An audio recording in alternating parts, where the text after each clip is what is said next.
How does Dairy Queen serve a blizzard? The ice cream and fast food chain has served the blizzard upside down since the beginning. Why do they do this? The inspiration actually goes back to 1959 when a 14-year-old boy kept asking for thicker and thicker ice cream shakes. Finally, the owner, at a point of frustration, flipped a shake upside down and asked, "Is this thick enough for you?" Yep, that inspired the DQ flip. The purpose rests in proving the ice cream shake is, in fact, so thick it won't fall out when flipped upside down. When our lives are flipped upside down, what do we prove? Do we fall apart or hold fast? That may sound kind of silly, but life does get crazy, doesn't it? What we believe about God and how we respond is proven in those roller coaster moments and seasons of life. When life is not as expected, where is our hope found? Jesus turned things upside down during his time on this earth.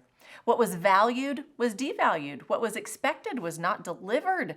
The last became first, the poor became rich, and the guttural prayers of a dirty sinner, not the calculated words of a whitewashed saint, moved the heart of the Father. Do you believe in Jesus? Does your life prove it? Back in the time of Christ, disciples would follow their rabbis so closely that they would be covered in his dust. "May you be covered in the dust of your rabbi" was a blessing commonly given to disciples in Jesus' day. I love that imagery. I want to follow Jesus so closely and live my life in such a way that it proves I belong to him. I want to walk like Jesus. I want to talk like Jesus. I want to be covered in his dust. Are you dusty with the words and ways of Jesus? All this month at lifeword.org, I'm looking at his words, the red letter ones. Often we highlight only the ones that make us feel good. While the gospel accounts of Jesus' life and his words are recorded in Matthew, Mark, Luke, and John, he is present from Genesis to Revelation. He is the Word made flesh. The ways and words of Jesus turned the world upside down. His followers hoped for a kingdom on earth that would make them free and rich.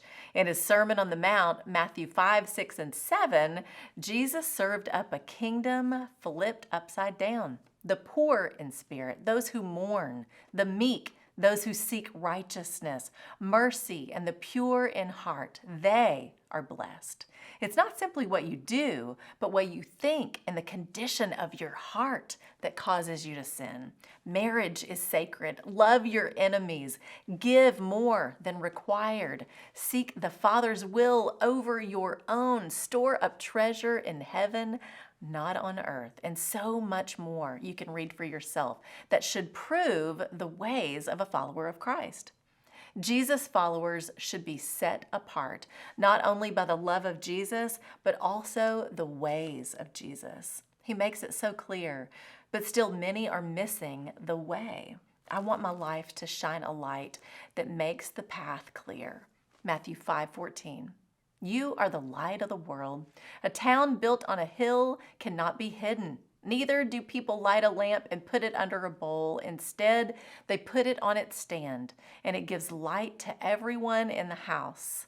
In the same way, let your light shine before others, that they may see your good deeds and glorify your Father in heaven. We are the light of the world.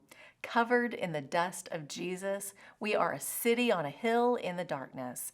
And our life, even when turned upside down, should prove we are his people and he is our God.